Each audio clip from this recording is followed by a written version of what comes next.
parce que je me suis très rapidement aperçu que malgré mon gros travail, on ne tenait pas du tout compte de mes remarques quant aux Vikings, aux Gaulois. Je disais, mais pourquoi on parle que de christianisme? Il y a quand même les Gaulois, les Vikings, il y a quand même des choses intéressantes. A priori, l'histoire qu'on nous raconte dessus, en plus, elle n'est pas vraie, donc on est quand même dans un endroit... À l'époque, ER était beaucoup plus ouvert, ils n'étaient pas aussi radicaux, pas aussi fascisants, ils étaient ouverts un peu à tout, ils étaient ouverts à l'esprit chouard, j'ai envie de dire, et moi j'étais plus, on va dire, sur cette ligne-là, et surtout j'étais sur une ligne d'ouverture et de recherche. Et puis donc, voilà, en plus moi normand, je trouvais ça bizarre que les Vikings étaient aussi peu médiatisés en Normandie, alors que c'est quand même quelque chose, quoi. Et donc j'ai trouvé ça bizarre, j'ai fait une lettre à Sora, j'en ai parlé à ses proches, j'en ai même parlé un petit peu avec lui, enfin j'ai essayé parce que c'est très difficile de parler avec lui, on a essayé de discuter, on n'a pas réussi. Mais bon bref, du coup je me suis barré de ER pour ces raisons-là, c'est-à-dire ils censurent les Gaulois, ils censurent les Vikings. Je trouvais pas ça normal et donc j'ai dit je vais faire moi-même, je vais me comporter en bonhomme, je vais t'obliger de lancer ma propre chaîne. Et je peux te dire que je me suis fait souffrance. Donc au début j'ai commencé cool en faisant des vidéos sport, mais toujours déjà dès le départ esprit viking, tu vois. Je savais qu'il y avait un truc à trouver là-dedans. Et puis de fil en aiguille, les vidéos sport ont plu, les gens ont kiffé mon esprit viking, qui leur paraissait vachement plus authentique. Après, il y a eu la série Viking qui est venue tout bousiller le vrai état d'esprit de nos ancêtres. Mais bon, du coup, j'ai commencé à faire plus en plus d'histoires pour rectifier les choses.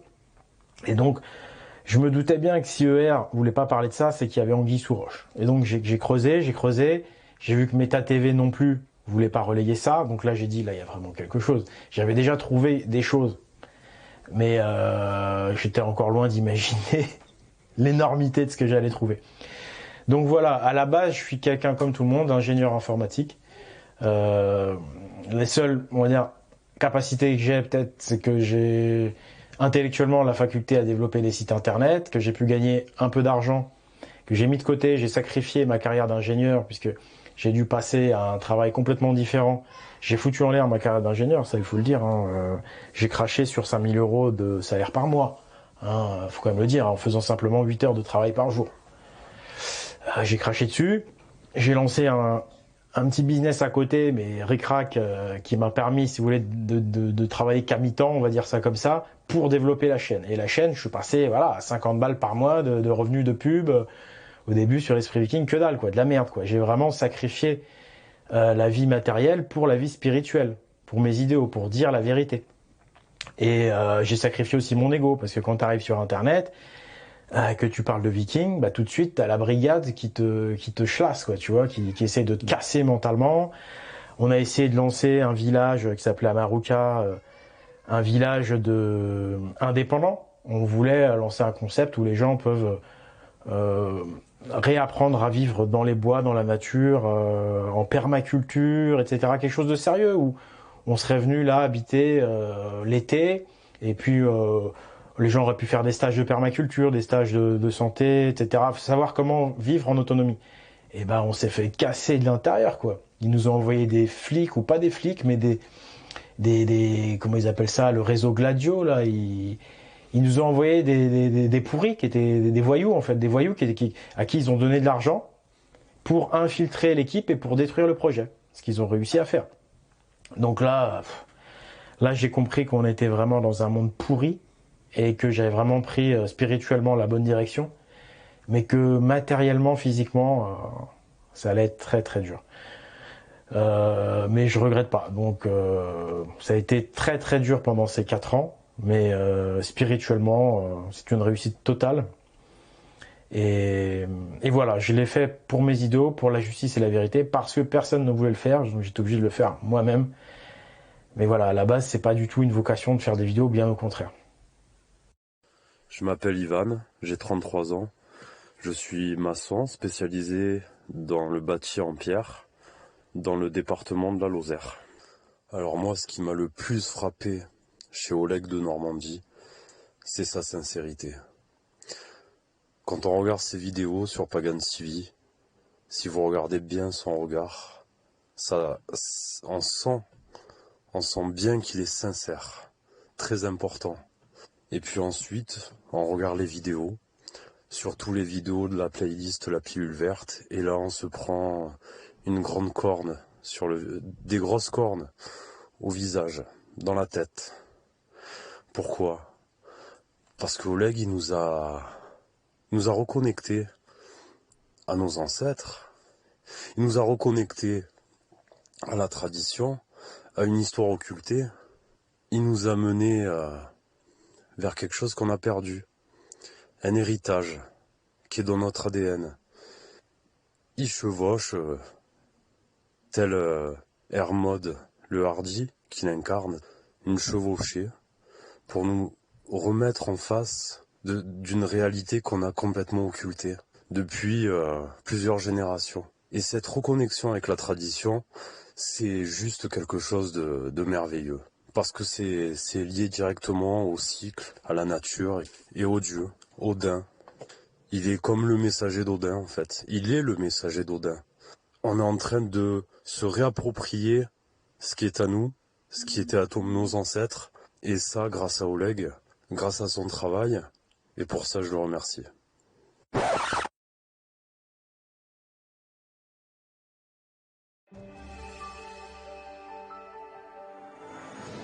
Grimpez dans la machine à remonter le temps Mobilac et vivez l'expérience de la réunion de ces 50 dernières années.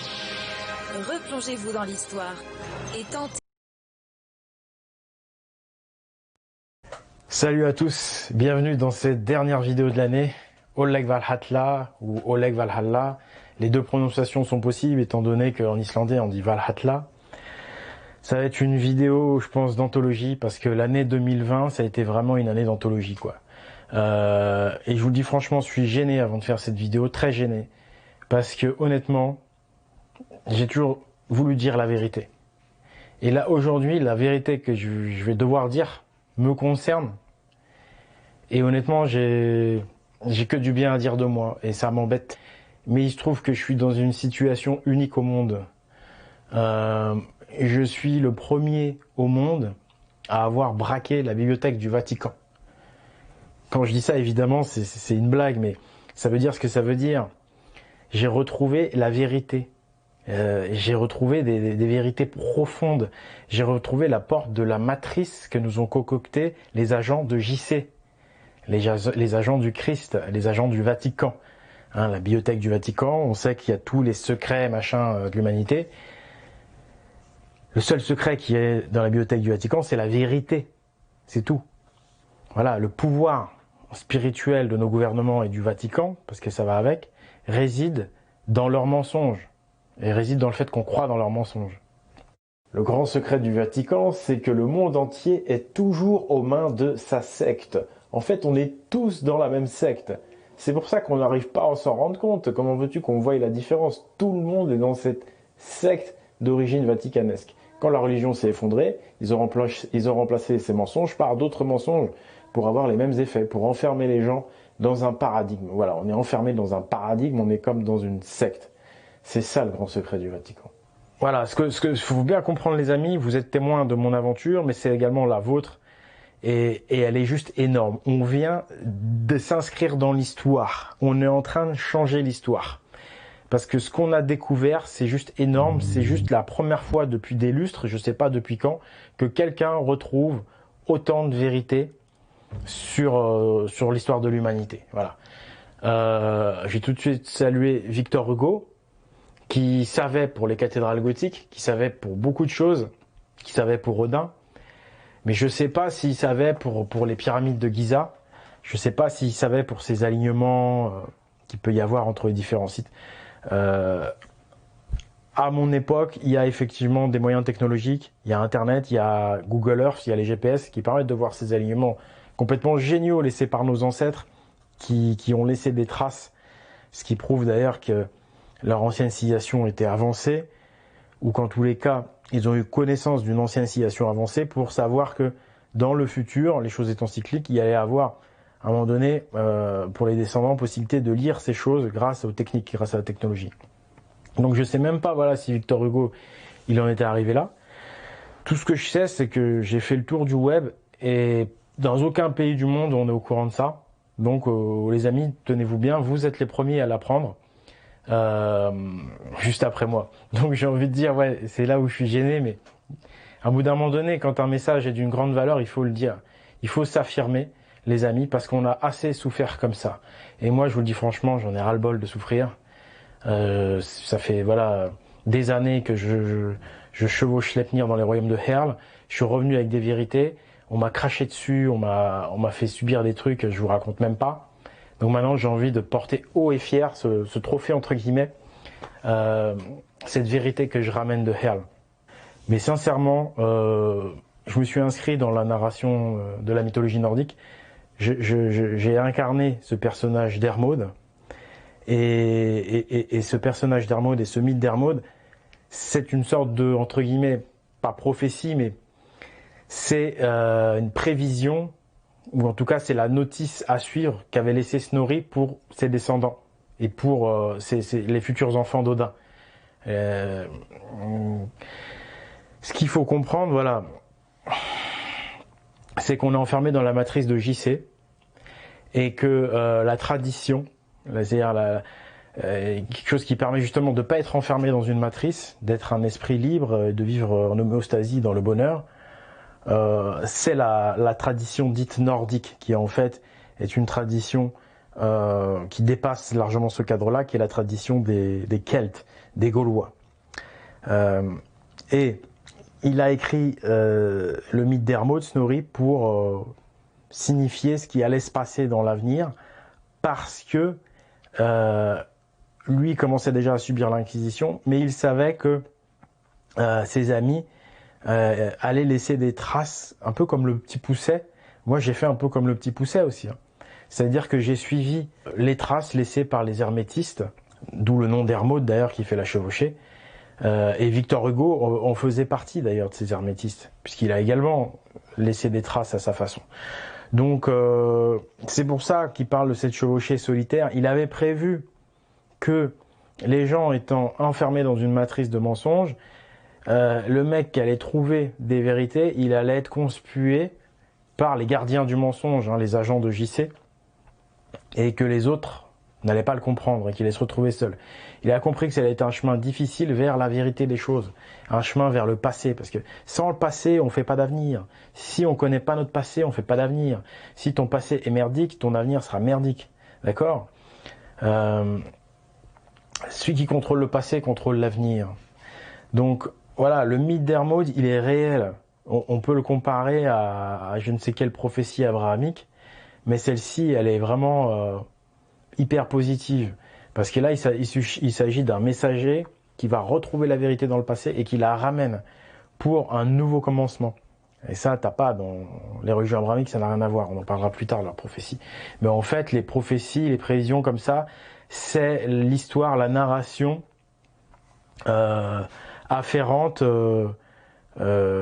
soit donc à la tradition primordiale concernant Hermod, soit aux sectes abrahamiques, puisqu'elles, ce sont des sectes, vu qu'elles racontent des mensonges, qui vont, elles, essayer de manipuler les gens qui croient dans leur truc pour qu'ils combattent pour eux, qu'ils combattent pour Sauron. Ce que j'ai fait, c'est juste énorme, on commence à peine à conscientiser, là, mais regardez, ce que j'ai découvert en 2020. Alors, attendez. La traite, l'esclavage des Gaulois, hein, des Gaulois qui existaient encore, j'insiste, au 7e, 8e siècle. La traite des Blancs, donc de ces Gaulois, du coup, envoyés dans les harems musulmans. L'alliance entre les chrétiens et les musulmans contre les païens, justement.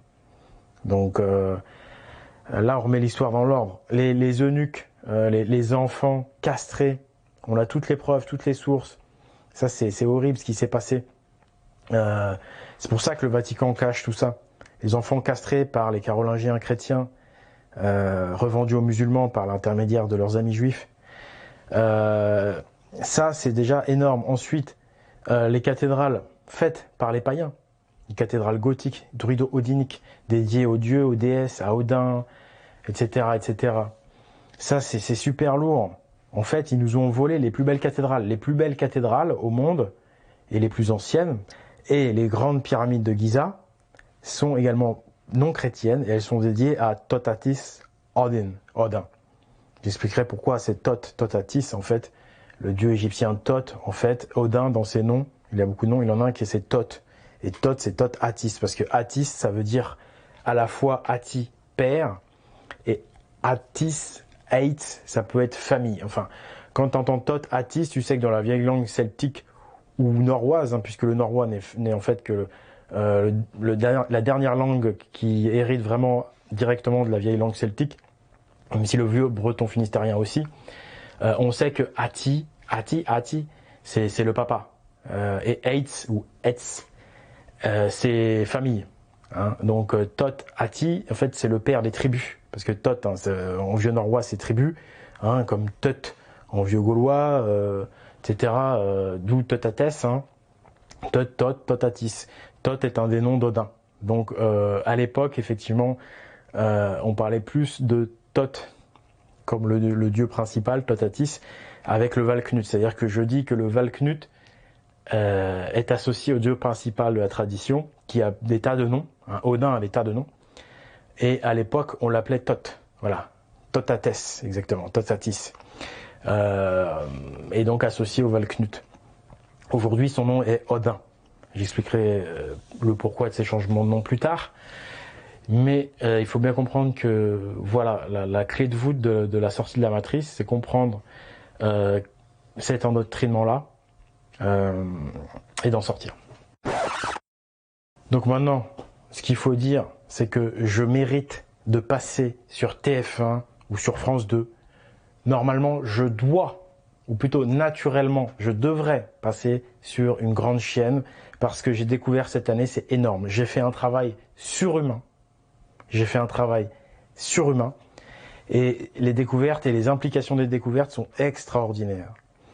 Et quand je vois Papacito, voilà, le guignol qui fait la promo du fascisme et de la violence et des armes, qui influence très négativement la jeunesse, quand je vois que ce Papacito passe sur Sud Radio, moi je devrais passer sur TF1 et sur CNN, si lui il passe sur Sud Radio. Vous voyez ce que je veux dire? Mais bon, en fait, je suis pas jaloux parce que ça fait que confirmer ce que je dis, c'est-à-dire qu'on est dans une matrice mensongère établie par Loki ou Satan, en fonction de comment vous voulez l'appeler, qui a inversé toutes les valeurs, qui calomnie, c'est-à-dire que les méchants, il les fait passer pour des gentils, et les gens bien, les vrais chevaliers, il les fait passer, il les censure, et si jamais on parle de lui, il va les calomnier. C'est mon cas, je suis calomnié. Voilà, le diable inverse tout, il y a des choses qui sont vraies. Loki calomnie les as. Donc voilà, on est dans une matrice de dégueulasse où tout est inversé. Et c'est pour ça que je passe pas sur TF1. Mais si on était dans un monde naturel, je devrais passer sur TF1. Donc maintenant, il y a quand même une bonne nouvelle dans tout ça. La bonne nouvelle, c'est qu'on va pouvoir annoncer la bonne nouvelle du retour des dieux, du retour d'Odin, du retour de Thotatis, du retour des enchanteurs, du retour de la magie. Voilà. Donc, on a enfin trouvé la fin de l'histoire du Père Noël, en fait. La fin de l'histoire du Père Noël, c'est que dès qu'on n'y croit plus, eh bien, c'est là où, en fait, on va apprendre à découvrir Odin.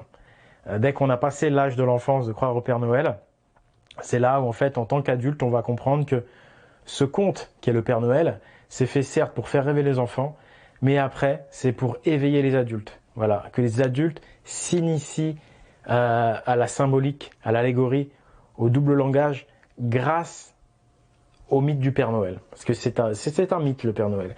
Et il est en dedans que c'est Odin. Voilà. Comme Victor Hugo dépeint Odin par Quasimodo. Parce qu'il faut vraiment comprendre que la clé de voûte de l'endoctrinement, la cause des causes, alors ouais, j'y viens, je devais le dire au départ de la vidéo, bon. Ce qui est très important, c'est de comprendre que là, on a retrouvé la cause des causes, d'accord?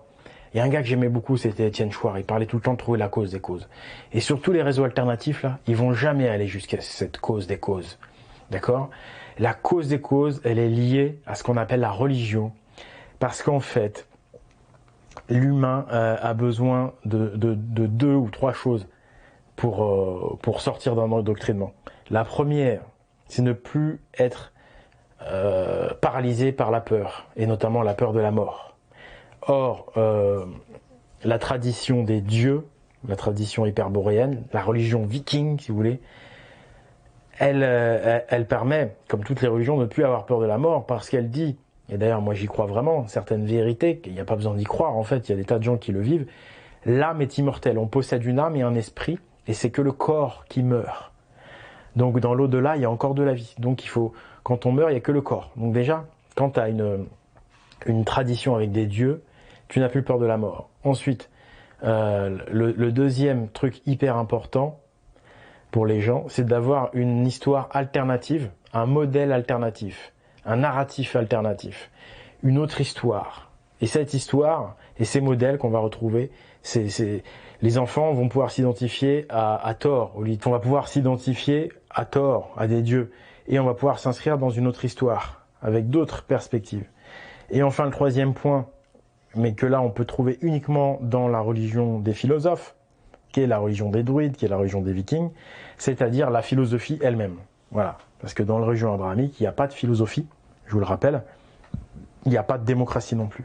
Et si la religion gallo-viking, celle d'Odin, est à ce point combattue par la clique AJC, c'est parce qu'en fait, elle est très démocratique et elle contient, elle contient tout. Elle contient la philosophie, la démocratie et les dieux.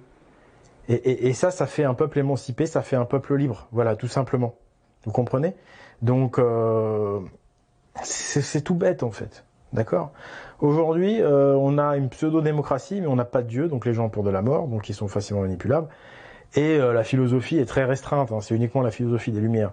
Maintenant, on prend la vraie philosophie de Pythagore, on prend la démocratie locale avec les assemblées, l'Irminsul, le marteau de Thor, la valeur justice, et on prend les dieux, et là, ça change tout, vous comprenez?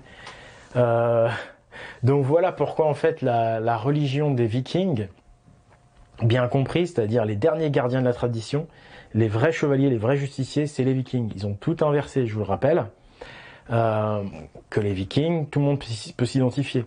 Que les Gaulois faisaient partie des Vikings. Que les Vikings, c'est une révolte politico-religieuse des esclaves et des serfs contre l'oppresseur, laveur de cerveau, judéo-chrétien. Ça, il faut bien comprendre. Donc la clé de voûte, ce qui va nous permettre de sortir de ça, c'est de remonter à la cause des causes, et la cause des causes, c'est dans l'esprit des gens. Et la seule chose qui va sortir l'esprit des gens de ça, c'est de se reconnecter à sa part spirituelle, à son âme, entre guillemets, l'âme de peuple aussi, à la tradition de notre peuple, se remémorer la religion gallo-viking, qu'on nous a fait oublier par les bûchers, par l'amnésie, hein, qui nous ont fait oublier grâce à une contre-religion, qui est le judéo-christianisme. Voilà. Le judéo-christianisme, c'est une contre-religion. Et c'est pourquoi le nouvel ordre mondial actuel, en fait, il est toujours chrétien. La secte de JC, pourquoi elle est au pouvoir? Parce que c'est la seule religion autorisée, c'est-à-dire la religion abrahamique monothéiste, islam, judaïsme et christianisme. 3 leurres pour un même Dieu, en fait. Le meilleur moyen de voir qu'on est vraiment dominé par la secte jésuite de Jésus-Christ, c'est que là, on est en train de parler de quoi? De l'année 2020. D'accord? Mais on est en 2020 quoi? On est en 2020 après Jésus-Christ. Et l'année prochaine, on sera en 2021 après Jésus-Christ. Donc là, tout est dit. Le maître du temps, Satan, j'ai envie de dire, en plus qui est justement celui qui maîtrise le temps, Satan, c'est Jésus-Christ. Hein, tout est dit, hein, on est en 2020 après Jésus-Christ. Voilà. Tout est par rapport à Jésus-Christ. Et je rappelle que le calendrier grégorien, il a été établi justement par les jésuites au Concile de Trente vers 1545-1550. Notre, j'ai envie de dire, civilisation actuelle, contrôlée par le Vatican, c'est à partir du Concile de Trente 1545. C'est à ce moment-là qu'on a établi le calendrier dit grégorien, c'est-à-dire le calendrier avec la datation par rapport à Jésus-Christ. Et pas avant. Avant, on parlait pas de on est en telle année après Jésus-Christ. Il n'y a que depuis 1545. Ensuite, JC, ça veut dire quoi? Ça veut dire Jules César. Hein, J, c'est Jules César. Et ça veut dire judéo-chrétien. Voilà. Ou Christ juif. C et J. Donc J pour juif et C pour chrétien. Ou Jules César. Donc on a, voilà, romain, juif, chrétien. C'est la même chose. et bien sûr islam, qui est également la même chose, mais qui a été réfléchi pour les peuples d'Orient. Mais toujours le même Dieu unique. Et donc, comme je l'ai démontré, voilà, à la Révolution, au niveau spirituel, les gens ne croyaient plus dans leur religion, donc ils ont repris le pouvoir, mais cette fois-ci sous la coupe en créant leur franc-maçonnerie, desquels ils ont instigé une nouvelle pensée complètement différente, très matérialiste, et surtout, voilà, ils ont bien veillé à empêcher la vraie tradition et les anciens dieux de revenir et à ne laisser que le Dieu monothéiste. Je rappelle que la première église était druido-odinique et non pas chrétienne. Et ça se voit très facilement parce que le mot église vient du grec ecclesia qui veut dire assemblée. Voilà, assemblée. Donc les assemblées, ça, on connaît ça dans la mythologie grecque, mais c'est également un truc de Celtes, de Vikings, autour de l'Irminsul, on faisait déjà les assemblées, avant même qu'on construise des églises. Et j'ai plein de sources qui montrent que les premières églises étaient païennes, ça c'est clair. Évidemment, eux, l'assemblée démocratique, ils ont dégagé, c'est juste la messe, le prêtre qui parle tout seul. Ecclesia, église, veut dire assemblée. Et ensuite, le mot paradosis, en grec, qui a donné le paradis, en fait, ça veut dire tradition. Voilà, tout simplement. Donc, en fait, dans la langue grecque, on voit les restes de la vérité de l'ancienne société, à savoir que les églises, c'est fait pour faire des assemblées. Donc, c'est-à-dire que les gens ont le droit de parler, assemblée locale, démocratie locale. Merci Étienne Chouard, hein, tu devrais regarder. Et le paradis, tout simplement.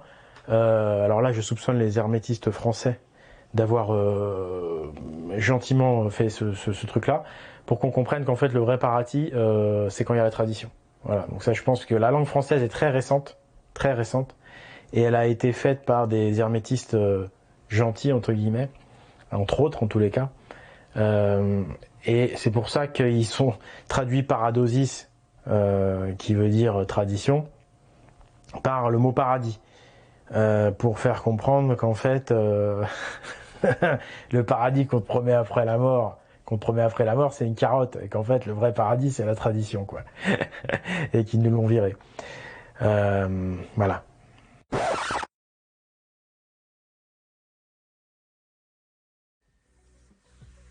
Oh, désolé, je vous avais pas vu. Vous tombez à pic. J'étais justement en train de terminer mon étude de cas qui s'appelle le plan.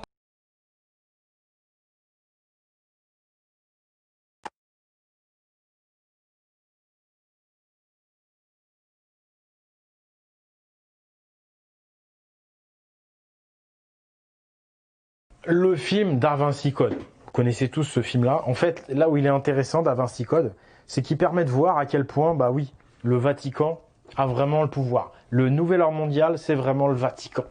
Voilà. Et que si justement il n'est pas trop exposé, c'est parce que justement c'est lui qui est au pouvoir. Donc il a le pouvoir de se cacher, de pas être en première ligne, et malgré son immense pouvoir, il a le pouvoir d'avoir infiltré Internet, de posséder Internet, j'ai envie de dire pratiquement, avec tous ces agents qui disent non, c'est pas le Vatican, ils sont gentils, c'est les Juifs, gna. Voilà, on les entend à longueur de journée.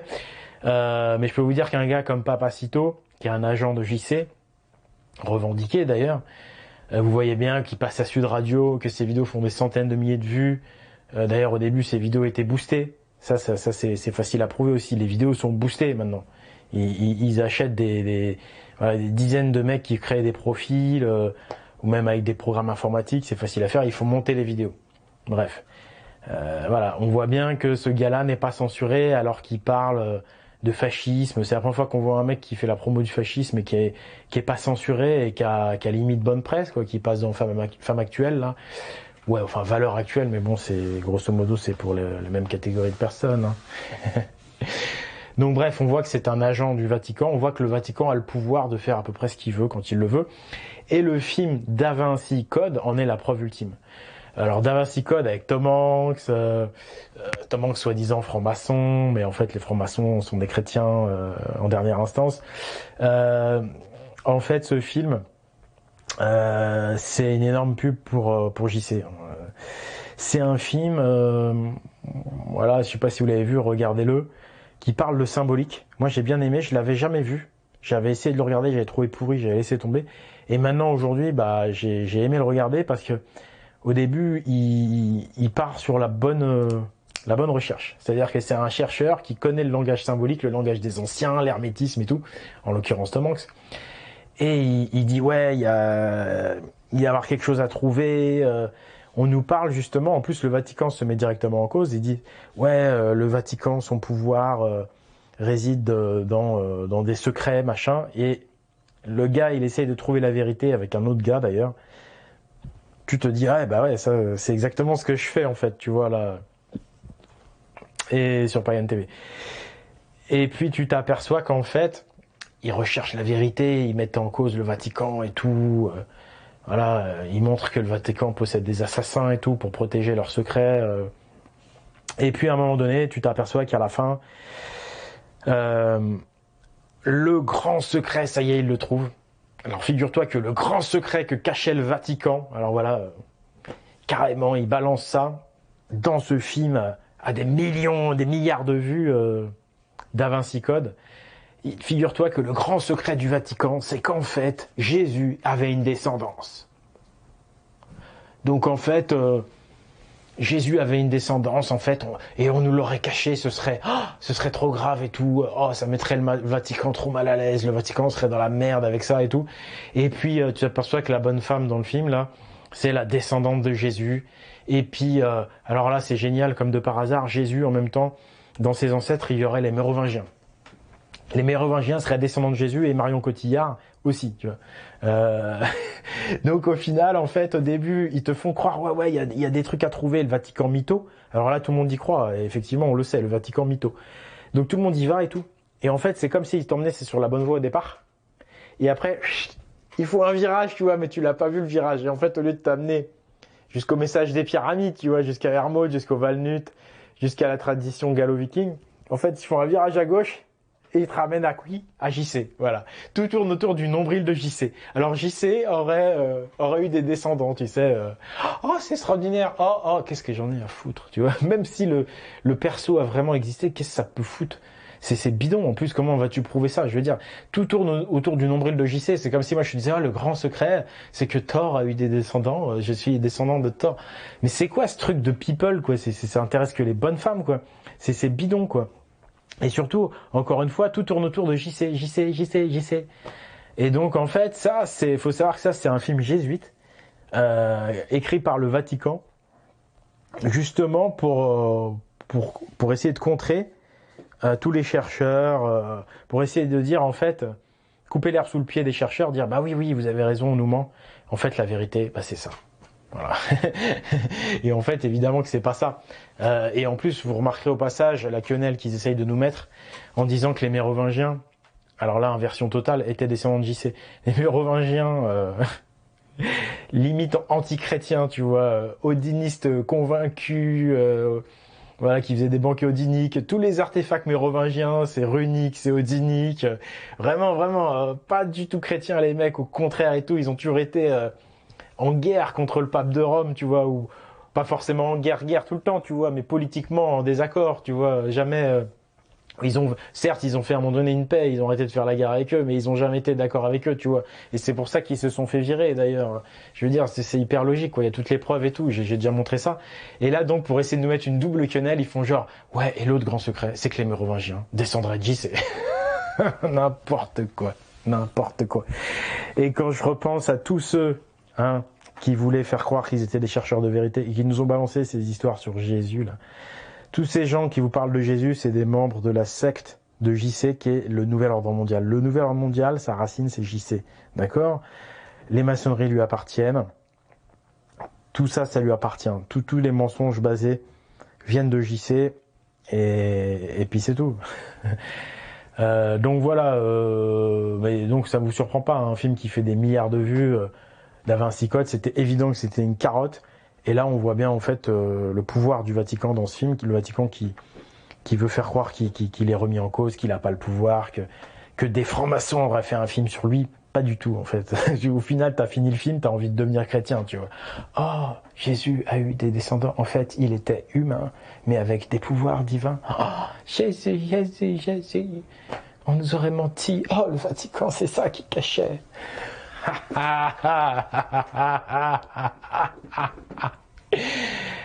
Quand je repense à tous ces rats là, à qui j'ai fait confiance. Il y en a, j'ai fait confiance à eux. Peut-être ils se sont fait berner eux-mêmes par les rats, je sais pas, mais franchement, quand je revois tous ces gens là, maintenant vous allez l'écouter, vous allez voir, en fait, c'est tous des mythos, quoi. Tous des mythos. Les gardiens de la matrice sont partout.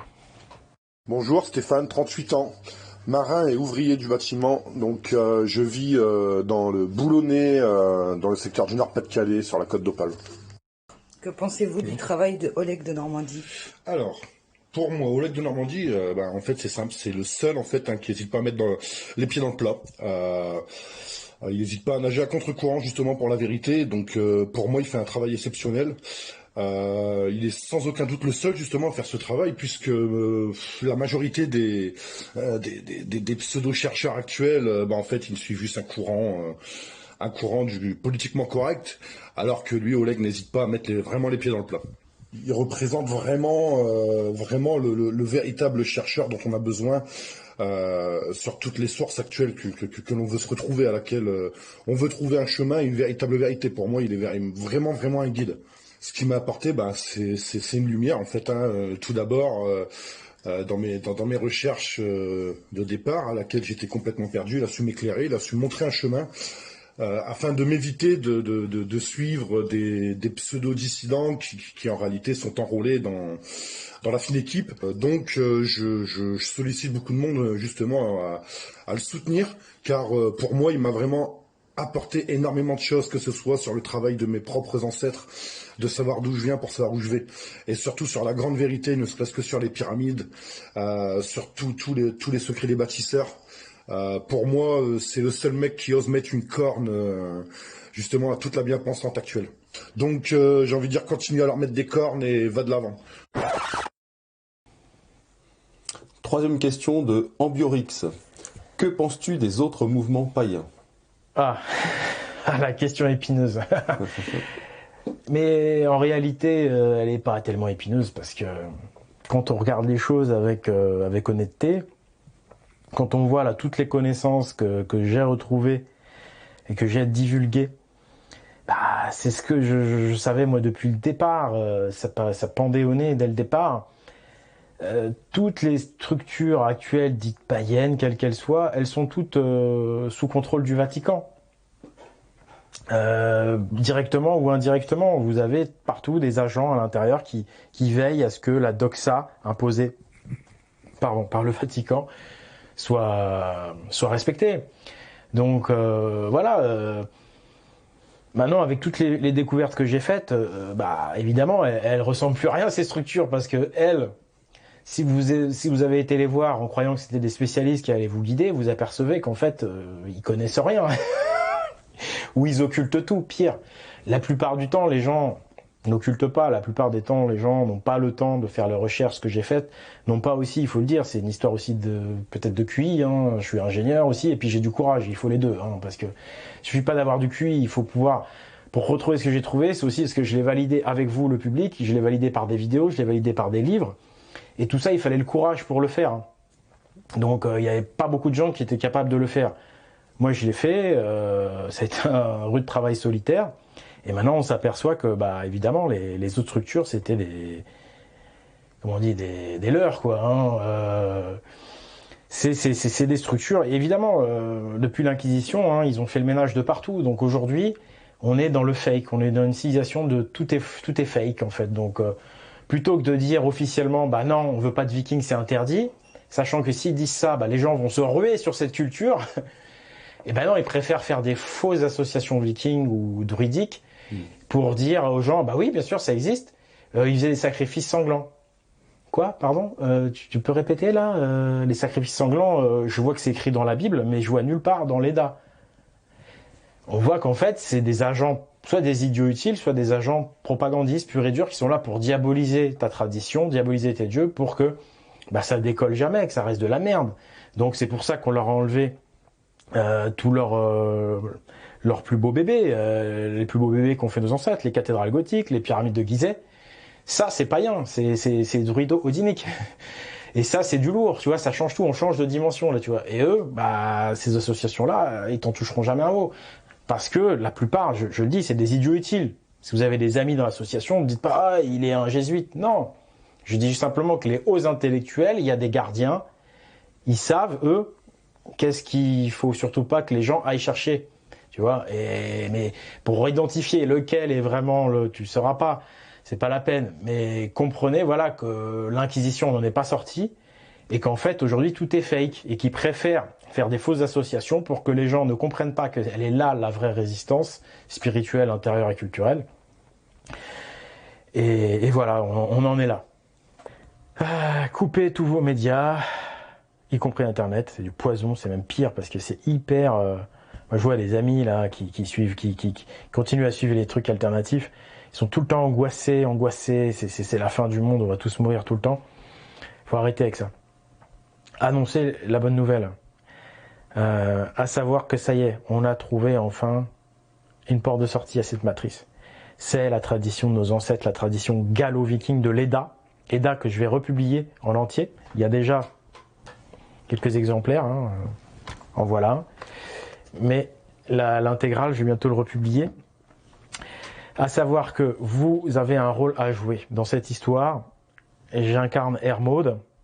J'ai ramené la vérité du royaume des morts. Maintenant, vous la prenez, cette vérité, et vous devenez, vous, des milliers de messagers. Et c'est ce qui est écrit dans l'Edda. Hein. C'est ce qui est écrit dans l'Edda. Hein. Après le meurtre de Balder.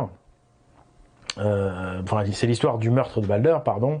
Balder meurt, machin. Hermod va au royaume des morts pour récupérer la vérité, et il ramène 2 anneaux à un linge, c'est symbolique, ça veut dire que, bon bref, c'est par rapport au mariage et à la fidélité. C'est tout bête, mais le mariage, pareil, c'est pas chrétien, hein, c'est odinique, c'est druido-odinique, d'accord?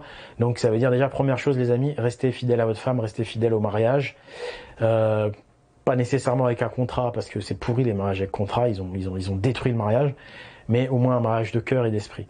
Ensuite, l'importance des enfants, etc. Donc il ramène cette semence et derrière, Frigg, la femme d'Odin, elle envoie des messagers à travers la terre pour que les gens pleurent Balder. C'est-à-dire quoi, qui se remémorent la vérité des choses, qui se remémorent le bon temps de la tradition, qui comprennent que Odin, le Père Noël, c'est leur ancêtre, etc., etc. Tu vois, qui pleurent en fait quand ils apprennent qui est Odin, etc. Quand ils voient que Victor Hugo lui-même nous a écrit ça dans son roman Victor Hugo, Notre-Dame de Paris, et j'ai pas encore étudié toute son œuvre, il va falloir. Mais en fait, il y en a partout des preuves. Il y en a énormément des preuves. Et voir donc que c'est de l'amour que ces gens ont transmis discrètement, parce qu'il y avait les inquisiteurs qui étaient là. Ils n'ont pas eu le choix de faire ça, tu vois, que de rester hermétique, mais pour que ça renaisse plus tard. D'accord. Et ils savaient que quelqu'un, comme moi, voilà, allait prendre le chemin et ramener la vérité, tu vois. Et là, on en est là. On est dans l'Edda. On est en train de s'inscrire dans l'Edda. J'ai ramené la vérité et les 1000 messagers envoyés par Frigg vont faire pleurer les gens. Il faut faire pleurer les gens, tu vois. Il y a un côté... la libération viendra du cœur des gens. Et c'est après ça qu'en fait, on va pouvoir capturer Loki. Et... après, il va y avoir aussi... alors après, il y a aussi le Ragnarok. Bon, tout ce que je peux vous dire, je ne vais pas détailler trop le Ragnarok, etc. Parce que ça mérite une vidéo complète. Mais ce que je peux vous dire, c'est que voilà, c'est en faisant ça qu'on va pouvoir ramener l'âge d'or, la vraie tradition, le bonheur, ressusciter Balder et Nanna, hein, sa femme, la déesse Nanna. Donc le mot Nanna vient de là. Et qu'on va pouvoir attacher Loki, et ensuite celui qui va battre le loup. Le loup en fait c'est la bête, c'est celui qui dévore tout. C'est le fils de Loki, c'est le fils de Satan si vous voulez. C'est le loup qui dévore tout, qui devient immense. On va dire aujourd'hui il est incarné par les géants, les géants, qui mangent de plus en plus, qui ont un appétit de ouf là, les banquiers qui dévorent tout, qui cassent l'économie. Eh bien ce loup, qui s'appelle Fenrir dans la mythologie nordique, il va être battu par Vidar. C'est Vidar qui va battre le loup. Et vous allez voir comment que c'est beau et comment que c'est vrai ce texte écrit par Snorri. Parce que qui c'est Vidar? Qui c'est celui qui va gagner ce duel contre les géants, contre le loup? Eh bien, en fait, loup qu'on peut mettre en parallèle avec la bête, d'ailleurs, dans les textes abrahamiques, mais on y reviendra là-dessus. En fait, Vidar, c'est le fils d'une géante, mais cette géante, elle est gentille. Un Vidar, je rappelle, c'est un As, il est du camp des gentils, si vous voulez, il est du camp d'Odin. Les géants, c'est ceux qui foutent le bordel. Hein. Globalement, c'est les méchants, mais parfois il y a des géants qui sont pas forcément méchants. Donc, faut savoir que Thor, son histoire authentique nous est racontée. Hein. Thor, c'est ce qui incarne les Vikings, ce qui incarne tous ceux voilà, les barbares avant, etc. Tous ceux qui les vrais messagers de la tradition. Thor, à un moment donné, dans l'Edda, il est blessé. Il est convalescent. En fait, Thor est à terre, quoi. En fait, on est en train de nous expliquer la situation dans laquelle on est, c'est-à-dire qu'il n'y a plus de Vikings, on n'a plus de pouvoir ni militaire ni politique. Thor incarne le pouvoir militaire. Thor est blessé, donc on en est là. Thor est blessé. Mais Thor prend refuge chez une géante qui est la mère de Vidar. Donc en fait, Thor loge pendant qu'il est blessé, il est secouru, il est logé chez la mère de Vidar. Et cette mère est une géante. Quand vous savez que Vidar, c'est l'as silencieux, d'accord? Vidar, c'est l'as silencieux. Je vais plus avoir de batterie, je vais devoir changer. Je vais reprendre tout de suite. Donc Vidar, c'est l'as silencieux. Il a une manière de combattre qui est silencieuse. Parce qu'en fait, Vidar, c'est un hermétiste. C'est celui qui laisse des traces pour Hermod. C'est celui qui laisse des traces pour le petit Pousset, quoi. C'est celui qui laisse des traces. C'est Victor Hugo. Et quand on voit que l'endroit où il y a le plus de traces, honnêtement, par rapport à la tradition viking, c'est la France. L'endroit où il y a le plus de traces, c'est la France. La Normandie, entre autres, mais pas seulement.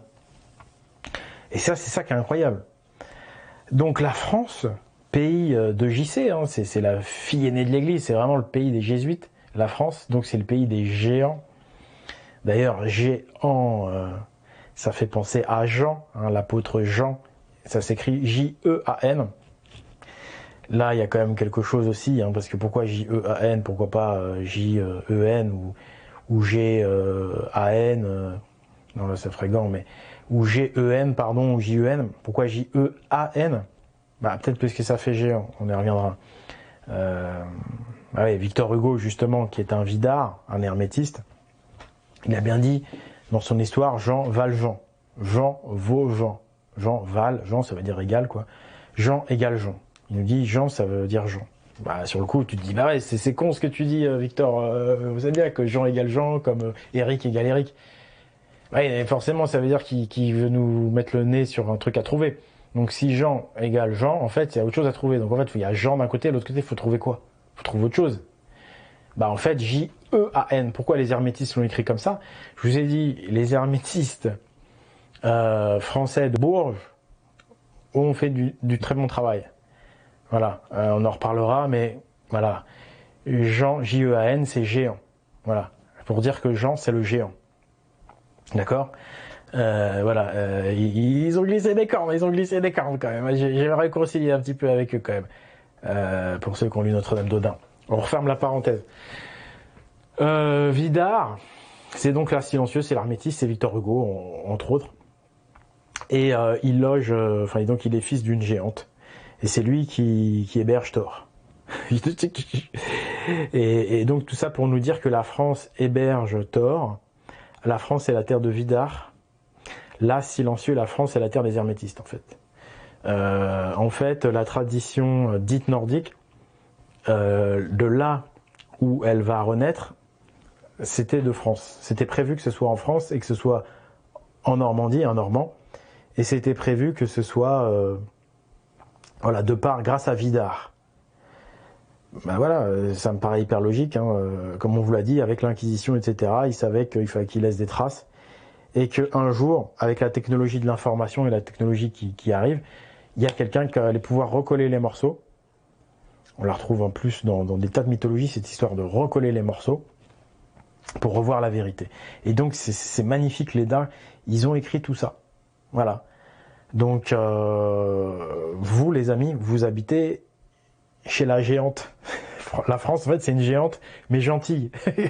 Enfin, il y en a une qui est gentille dans le lot, en tous les cas. C'est le côté odinique de la langue française, j'ai envie de dire, puisque quand tu vois, vous allez voir qu'il y a, dans la langue française, il y a plein de mots qui raccordent avec la mythologie nordique, en fait. Commencer par ce Jean, J-E-A-N, qui veut dire géant, qui nous signale, en fait, que c'est l'évangile du géant, l'évangile de Jean. Et que nous, on est les gentils, hein, parce que voilà, il y a les gens et puis il y a les agents aussi, tu vois. Il y a les géants et les gentils. Et les gentils, c'est les gens. Et les agents, bah c'est pas des gens, tu vois. Le mot moral, t'as le mot amoral. Quelqu'un qui est amoral, il a pas de morale. Moral, amoral, gens, agents. Les agents, effectivement, c'est pas des gens, c'est des agents. Or, agent, si tu fais un espace, tu fais A.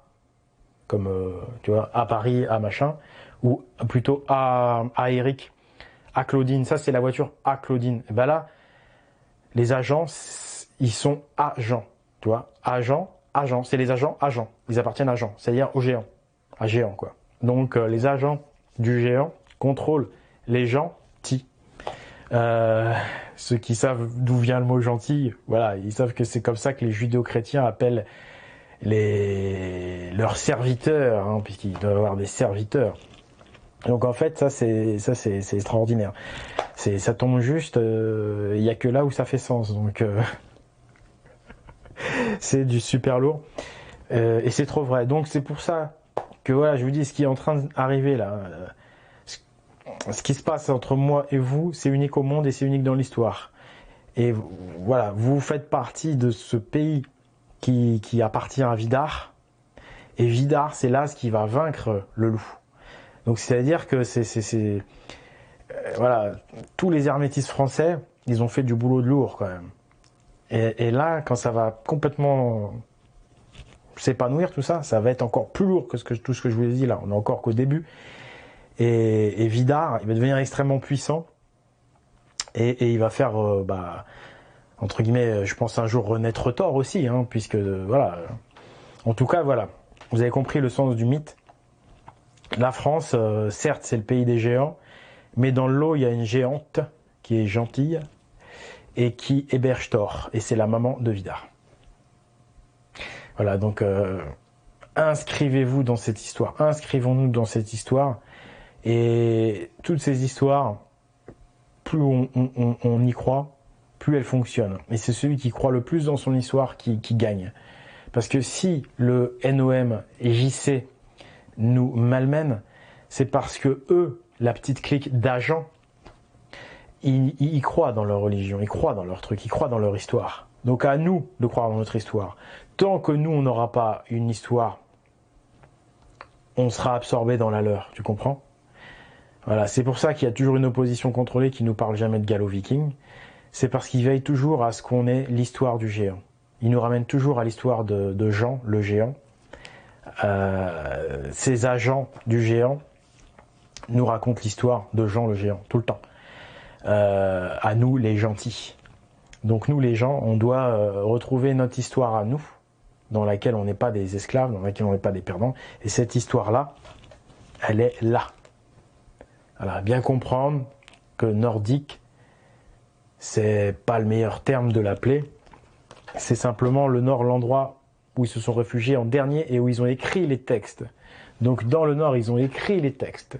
Mais là où il y a le plus de pierres, bon, il y en a dans le nord aussi, le plus de traces physiques, c'est en France, avec les cathédrales gothiques. C'est en Égypte, c'est en Amérique, avec toutes ces pyramides un peu partout. Voilà, comme c'est écrit dans l'Eda, il y a des messagers qui sont partis dans le monde entier. Donc vous voyez que le messager, ça peut être vous, mais le messager, c'est aussi celui qui transporte le message.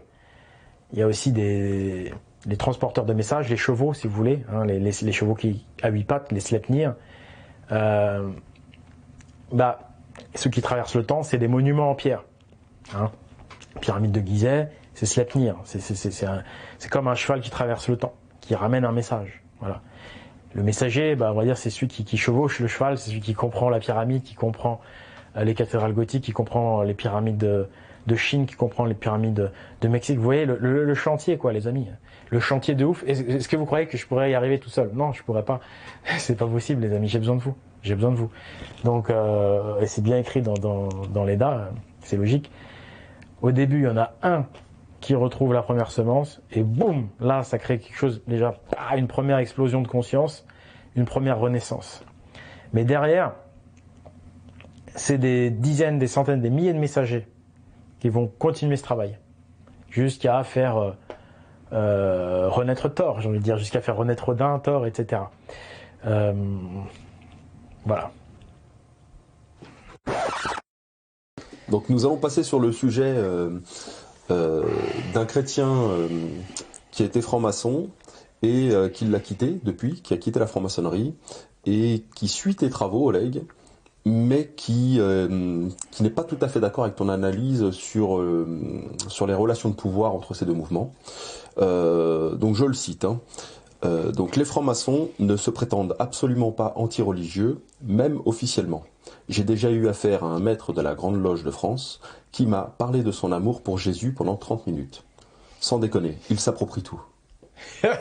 Alors là, c'est un très bon témoignage, parce que, en fait, tu vois,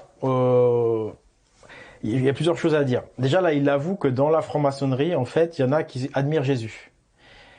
Faut savoir que la franc-maçonnerie, au départ, c'est la philosophie des Lumières, c'est athée, anti-catholique, entre guillemets, chrétien. Ça, tout le monde est d'accord. Les propagandistes pro-jésuites, Soral, Dieudonné, Jovanovic nous le répètent tout le temps. Les méchants francs-maçons anti-Dieu. Et là, on nous avoue, par quelqu'un qui est à l'intérieur de la franc-maçonnerie, qui est chrétien, qui a fait un court séjour, qui est rentré par curiosité, qui est ressorti, qui nous avoue que à l'intérieur, en fait, il y a des admirateurs de Jésus. Donc, ensuite, lui, il dit quoi? Il dit qu'il s'approprie tout. Tout à fait, ouais. Il dit sans déconner, il s'approprie tout. Voilà, donc pour lui, ce serait une appropriation, il se serait approprié. Je suis pas d'accord, il s'approprie pas tout, comme tu dis. Puisque si vraiment il s'appropriait tout, pourquoi il parle pas d'Odin? Pourquoi il parle pas des pyramides de Gizeh et il se les approprie pas en tant que création du dieu de la tradition hyperboréenne qui est Totatis Odin? Tu vois, ça c'est bizarre, il se l'approprie pas, alors que c'est la vraie origine de la franc-maçonnerie authentique. Hein. Donc là, tu vois, il y a deux poids, deux mesures. Non, je suis désolé pour te répondre, il s'approprie pas tout. Et officiellement, il parle très peu de Jésus. Là, c'est parce que c'est à l'intérieur. Mais officiellement, ils sont censés être opposés à l'Église et à Jésus. Et historiquement, c'est ça. Hein. La franc-maçonnerie, Illuminati et compagnie, c'est athée, machin. Mais là, il nous avoue qu'en fait, à l'intérieur, il y a des cadres, comme il dit, des grands cadres qui sont admirateurs de Jésus.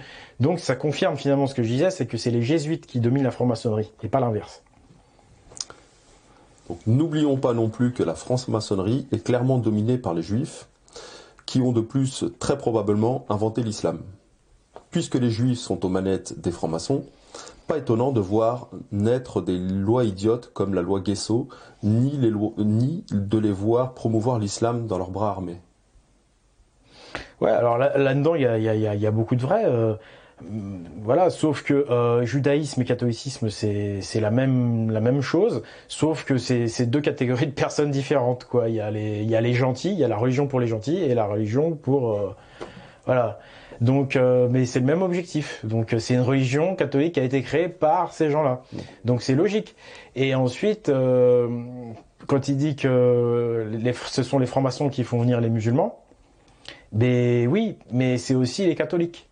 On a combien de témoignages qui montrent que le pape François lui-même fait des courbettes. Enfin, le pape François lui-même fait des courbettes aux musulmans. On sait pertinemment que les chrétiens accueillent les musulmans un peu partout. Donc là encore, c'est un peu retourner le jeu, quoi. En fait, tout ça, c'est la même chose, que ce soit franc-maçon ou catholique, ils font tous venir les musulmans. Point final. Et effectivement, oui, comme il dit, l'islam est une création du judaïsme, comme le catholicisme est une création du judaïsme. De toute façon, aujourd'hui, c'est clair, que ce soit franc-maçon, chrétien, juif ou musulman, ils sont tous nouvel ordre mondial, point final. Ils sont tous NOM, c'est tout. Il y a qu'Odin qui est pas NOM, et c'est pour ça qu'ils le détestent. Alors, tu as un petit témoignage à nous faire parler, là. Donc un témoignage d'un tipeur, Cédric.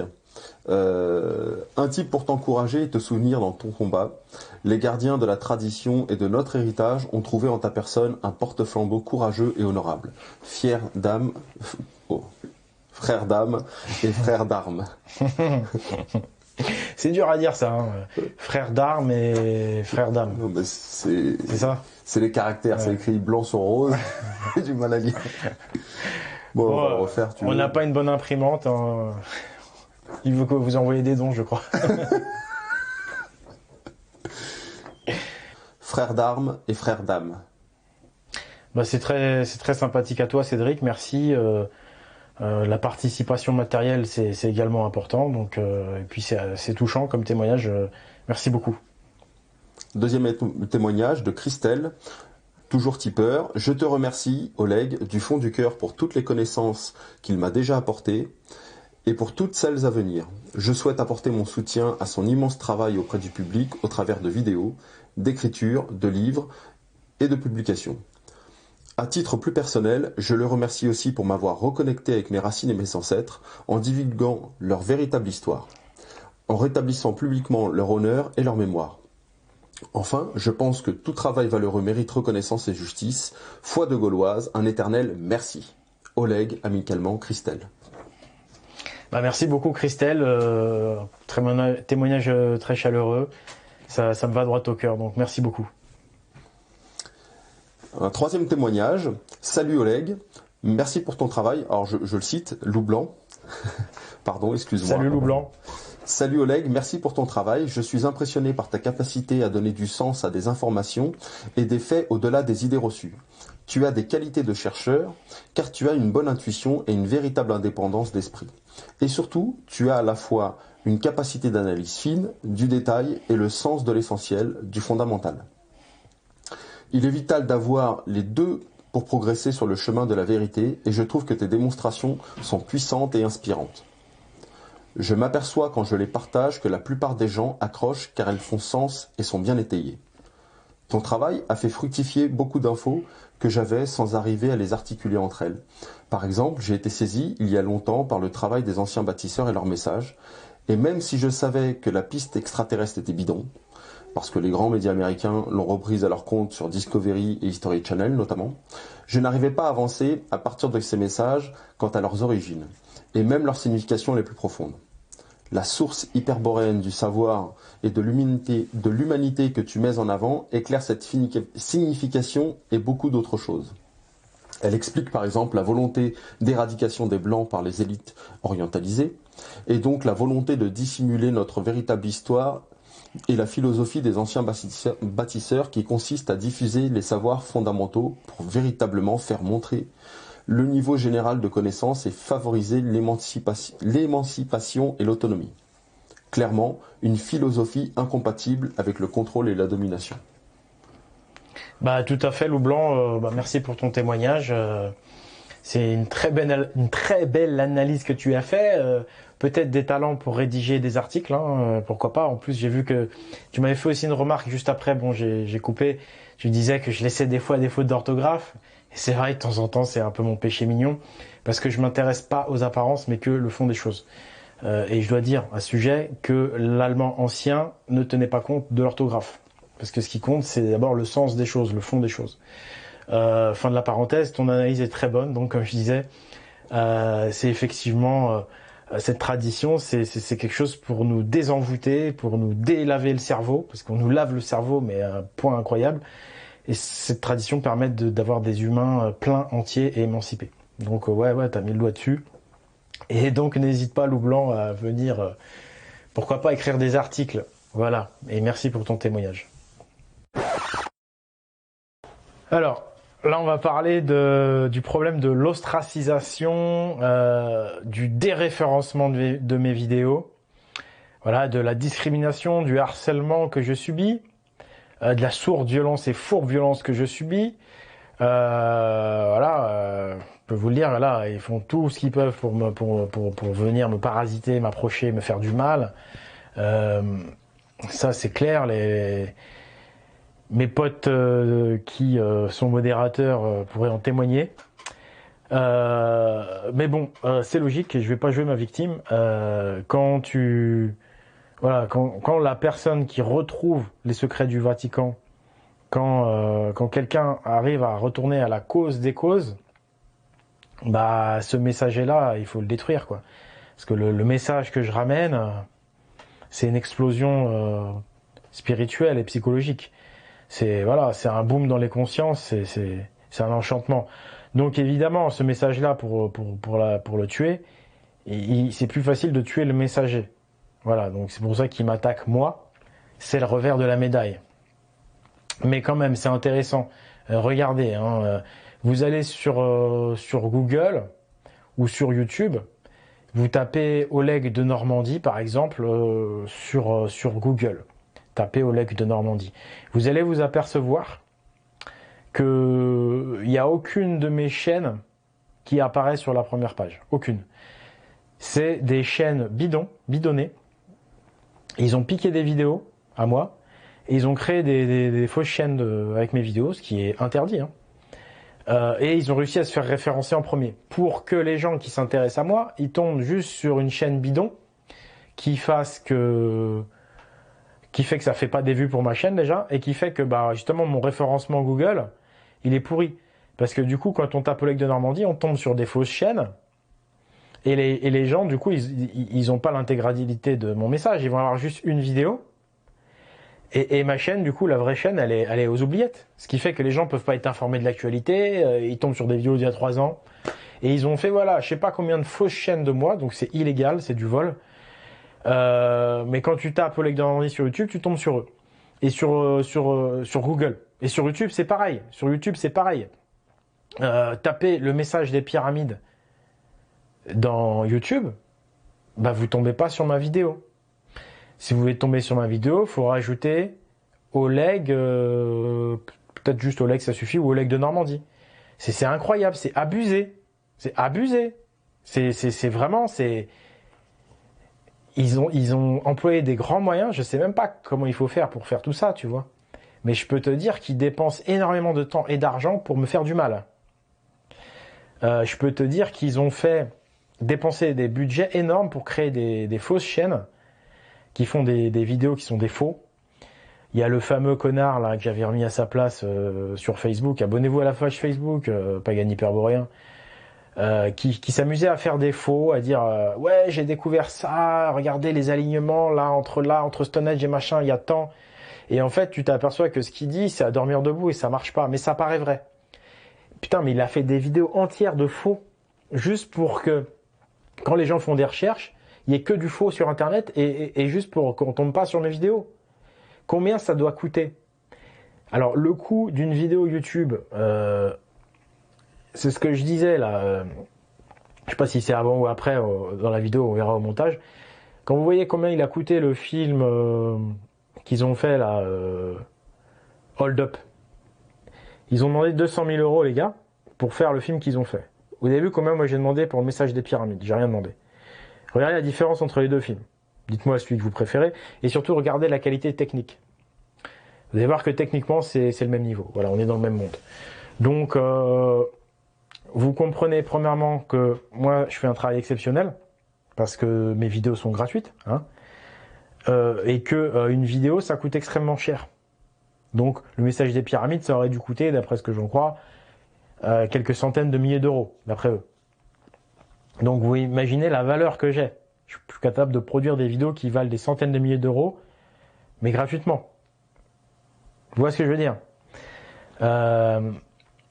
Et donc eux, par contre, ils produisent des faux comme ça. Donc là, forcément, ils payent les gens parce que c'est pas marrant de produire des faux, quoi. Ça doit être déprimant même de produire des faux. Donc ils doivent être payés les mecs. Donc t'imagines combien de milliers d'euros ils dépensent pour produire des faux, pour me déréférencer, pour envoyer des agents. Là, ils nous ont encore envoyé un agent là il y a pas longtemps. Et ils continuent. Il y en a tout le temps en veille. Ils les payent ces gens-là. Ils les payent. Il y a des gens, c'est des pourris. Il y a au moins entre 1 et 5% de pervers narcissiques dans cette population.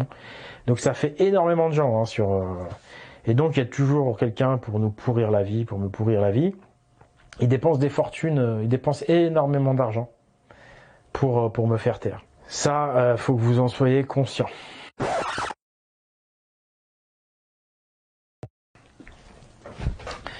Alors, il y a l'affaire de la croix du Pic Saint-Loup. Alors, c'est une affaire qui était au mois de juin, l'affaire de la croix du Pic Saint-Loup, et qui a suivi donc ma divulgation sur les cathédrales odiniques.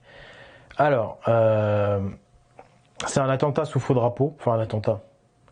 Plus ou moins, c'est un crime sous faux drapeau, c'est pas un attentat heureusement. En fait, il y a soi-disant une croix chrétienne qui a été vandalisée par soi-disant des sorcières, un mouvement de sorcières, c'est signé Wicca, machin. Et donc, voilà, en fait, c'est une manière de faire passer les chrétiens pour des victimes.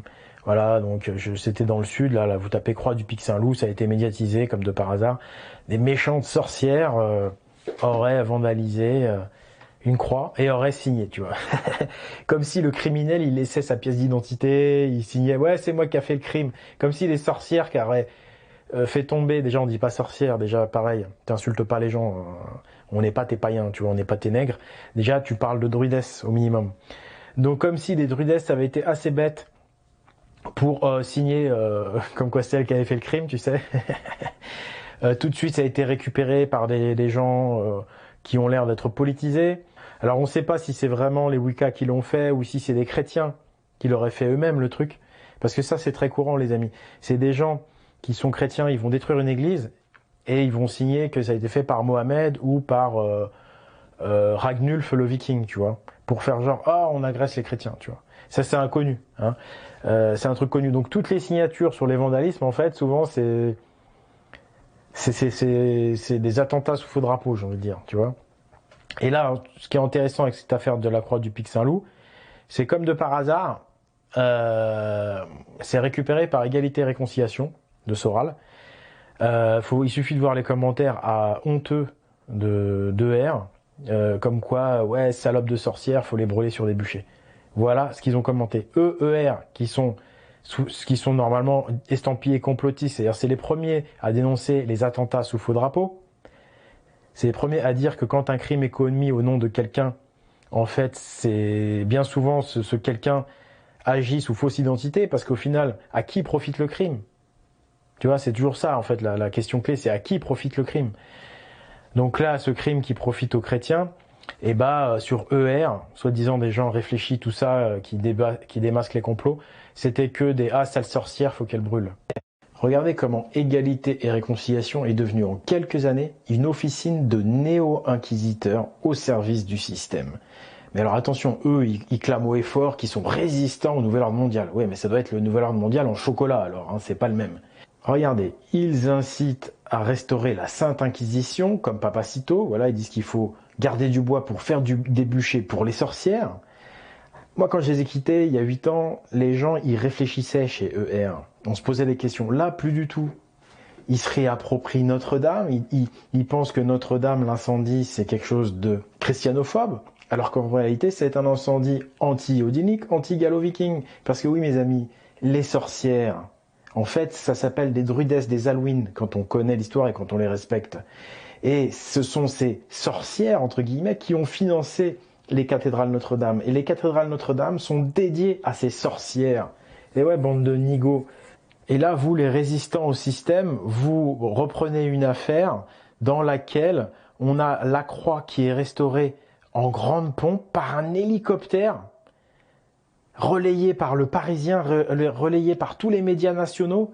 Et vous pensez que vous, les chrétiens, vous résistez au système, vous résistez au NOM, alors que vous faites la une du Parisien? Bande de rigolos. Vous êtes devenus des néo-inquisiteurs. Vous êtes devenus peut-être même les pires laquais du système, ceux qui vont allumer les bûchers. Donc là, on voit le vrai visage de R, c'est-à-dire des membres de la secte judéo-chrétienne. Pour finir avec ces histoires de censure, et puis de censure promotionnelle. Parce qu'il y en a, ils vont me dire, ouais, mais Oleg aussi, tu dis que voilà, eux, c'est des chrétiens et que c'est eux, le NOM et tout. Mais regarde, Soral, Dieudonné, ils ont été censurés, machin et tout, ils ont plus de chaîne sur YouTube et tout. Ok, je suis d'accord. Sauf que pour moi, là aussi, c'est plus ou moins de la censure promotionnelle. Parce que ceux qui ont dénoncé les jésuites en premier, c'est les brigandes, d'accord? Avec des chansons comme le Ragez, des chansons qui en disent long. Et les Brigandes, ils ont été censurés largement avant Soral et Dieudonné, alors que les Brigandes faisaient beaucoup moins d'audimat, étaient beaucoup moins connus. Donc ça, c'est quand même bizarre. Et la censure de Soral et Dieudonné intervient à un moment où ça les arrange, où ils sont plus très crédibles. À un moment où justement j'ai commencé à l'ouvrir, moi, contre San Giorgio et contre tous ces gens-là, toute cette clique de fascistes, soi-disant pour la bonne cause. Alors Oleg, je ne sais pas si tu es au courant, mais l'EDA va être republié par Égalité et Réconciliation, par Alain Soral. Ouais, c'est ce que j'ai appris, j'étais sur le cul. Donc Soral va republier l'EDA. Alors, ne sautez pas au plafond, bien au contraire, c'est la réaction du système, c'est la stratégie du système, c'est récupérer les Vikings en les travestissant au maximum. Je rappelle donc que ce que je disais, je me suis lancé sur Internet justement parce que Soral ne voulait surtout pas parler ni des Gaulois ni des Vikings. J'ai même fait une vidéo en 2017 et encore après en 2018 pour justement le dire publiquement. Ça a fait plus de 100 000 vues. On dit Soral ne veut pas en parler, c'est pas normal, j'ai dû le faire moi-même. Il a continué d'ignorer. Et là, fin 2020, maintenant que ça y est, la vérité des pyramides, la vérité des cathédrales, je l'ai donnée. Là, le système se dit, il faut qu'on se réapproprie ça. Et donc Soral, là, il joue, cet enfoiré qui me crachait dessus, j'ai envie de dire, qui m'ignorait totalement quand j'étais à l'intérieur. Quand moi, je voulais parler des Vikings chez Soral, et que j'étais personne, j'avais pas du tout de nom, rien. En 2013, il m'a envoyé chier, quoi. En gros, va te faire foutre avec tes Vikings. Et là, maintenant, en fin 2020, ses maîtres lui disent, maintenant, il faut que tu publies ça, parce que sinon, les gens, ils vont aller vers Oleg, tu vois, donc faut que tu récupères le truc. Sauf qu'il va nous faire, et déjà, la publication qu'il a faite, c'est une publication romaine. C'est un jésuite qui a écrit ça, la traduction doit être complètement fallacieuse. D'ailleurs, ils te disent dans la préface que l'EDA descend de la logique romaine, de la logique biblique. Donc, tu vois, tout est dit. C'est la stratégie du système qui est de récupérer les Vikings en les travestissant.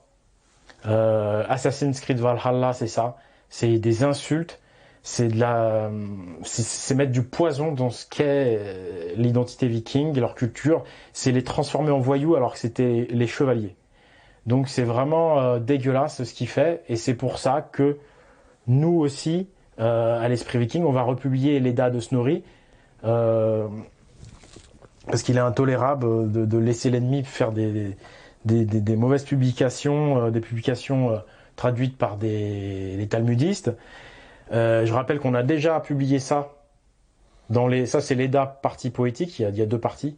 C'est le principal de l'EDA poétique, il est là, vous l'avez là, aux éditions Esprit Viking, avec des traductions correctes, les miennes, pas des traductions fallacieuses. Et puis, vous aurez donc l'EDA de Snorri, qui est un gros bloc qui va... On va pas vous donner de date tout de suite, mais là on y travaille, ça y est, on a lancé le projet. Donc sonnette d'alarme, le système a vraiment décidé de réagir par rapport au message des pyramides, par rapport aux cathédrales odiniques. Et donc ils ont décidé de parler des Vikings. Donc c'est bonne nouvelle, c'est-à-dire que mon travail a un impact. Mauvaise nouvelle, ils nous travestissent. Ils nous font passer pour des gens qui font des sacrifices humains, etc. Pour des gens avides de sang, pour des voyous. C'est évidemment archi faux. Il va falloir lutter contre ça. C'est très grave ce qu'ils font. Donc on republie l'EDA et voilà. C'est parti pour le combat pour la vérité. Donc vous pouvez venir aider aussi. Alors j'aimerais qu'on approfondisse un sujet, notamment au sujet de la Déclaration des droits de l'homme. Qu'est-ce que tu peux nous dire à ce sujet ? Alors, la Déclaration des droits de l'homme par rapport au Linky. Alors le Linky, il y en a qui connaissent, ceux qui s'intéressent à tout ce qui est hygiène de vie, santé, par exemple Thierry Casanova. Le Linky, on va dire, c'est ce qui est avant la 5G, c'est le compteur EDF qui peut permettre à EDF de vous surveiller chez vous, parce qu'il est raccordé au réseau et à un réseau avec des ondes. Donc ça, c'est pas très bon pour la santé, mais aussi, il faut dire que il y a les courants porteurs, ça pollue. En gros, ça crée également une pollution électromagnétique dans les prises de courant.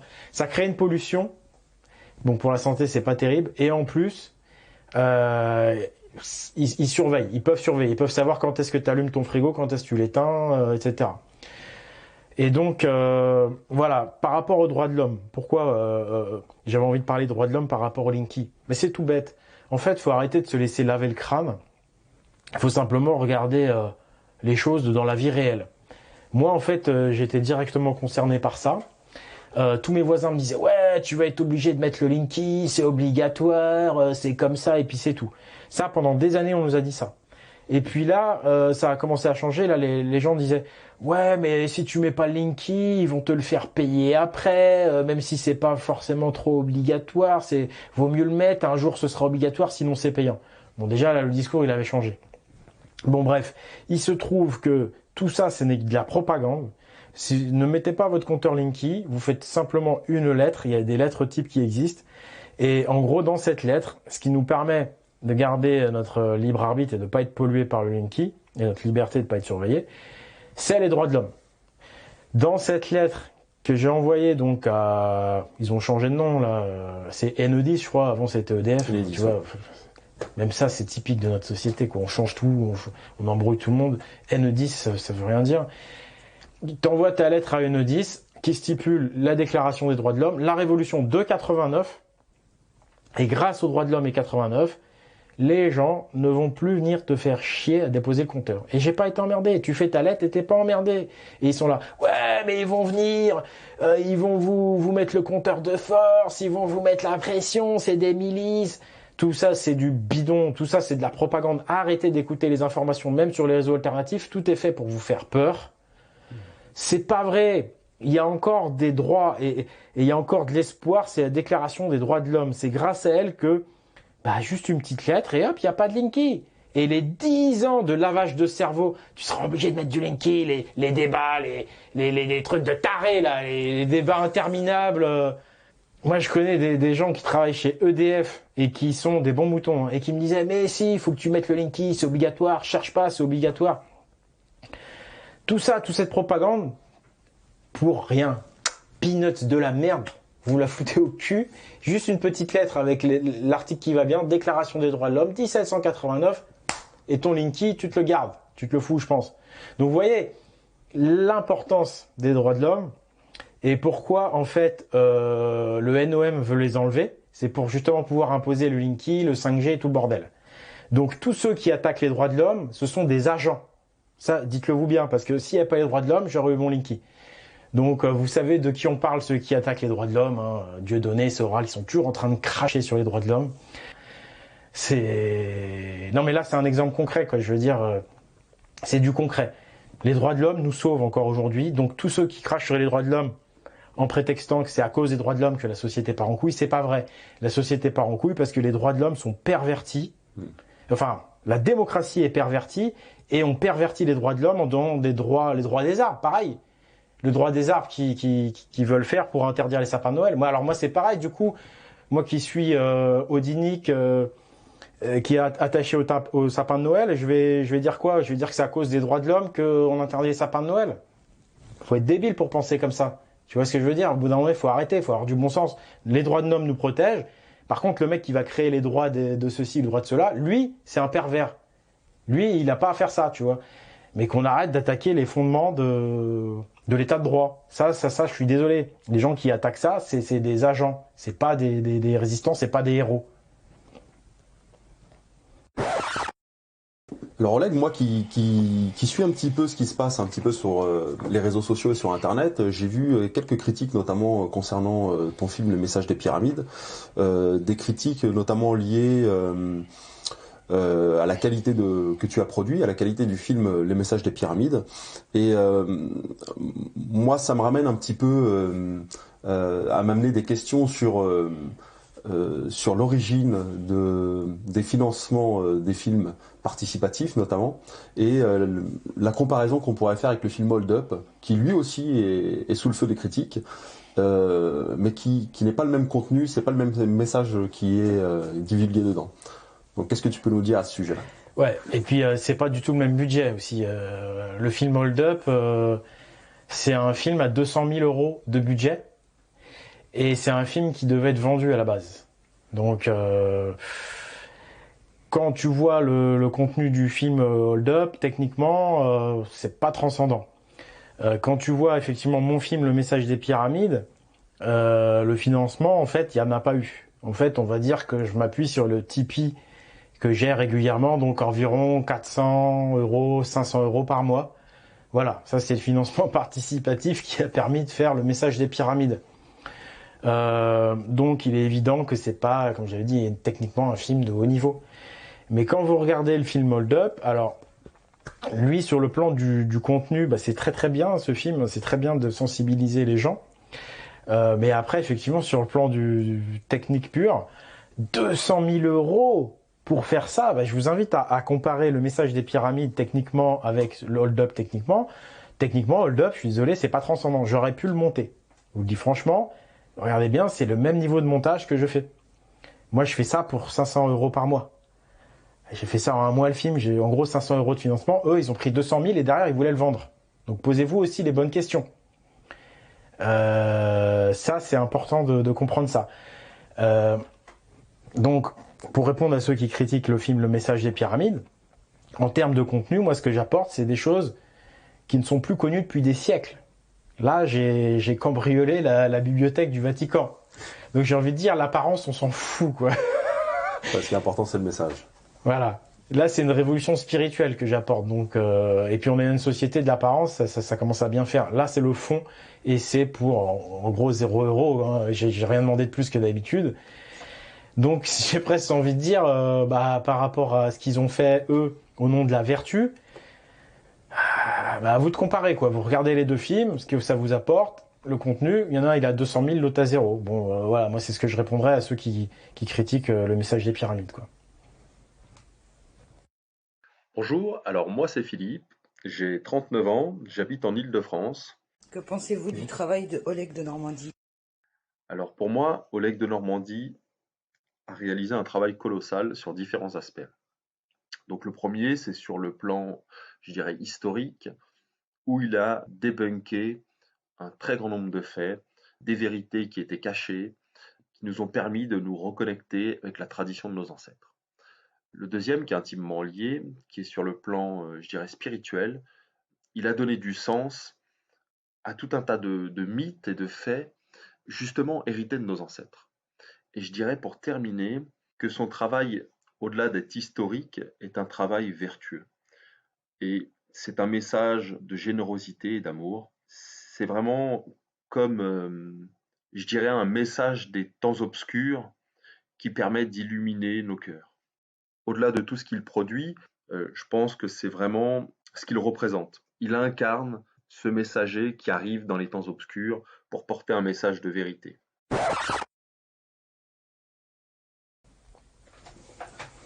J'ai un autre sujet à t'apporter, au sujet de la culture positive. Ah, les choses positives maintenant. Qu'est-ce que tu peux nous dire de la série Ragnarok ? Alors ouais, la série Ragnarok, je pense que c'est une série extraordinaire en fait. Mais pareil, sur le plan moral du contenu, sur le plan spirituel même. La série Ragnarok, pareil, pas beaucoup de budget, ça a été fait en Norvège, au Danemark, et pour moi c'est Vidar. Donc pour ceux qui connaissent la narration de la mythologie nordique, Vidar c'est l'as silencieux, c'est celui qui se bat mais en silence. Pourquoi en silence? Parce que les inquisiteurs vont le buter. Donc là, en fait, vraiment, hein, ce film-là, il est super bien parce que, en fait, moi, je peux carrément m'identifier à ce film parce que l'intrigue, c'est dans notre époque, c'est en 2020 là. C'est le problème des lobbies, donc le problème du NOM, si vous voulez, et le problème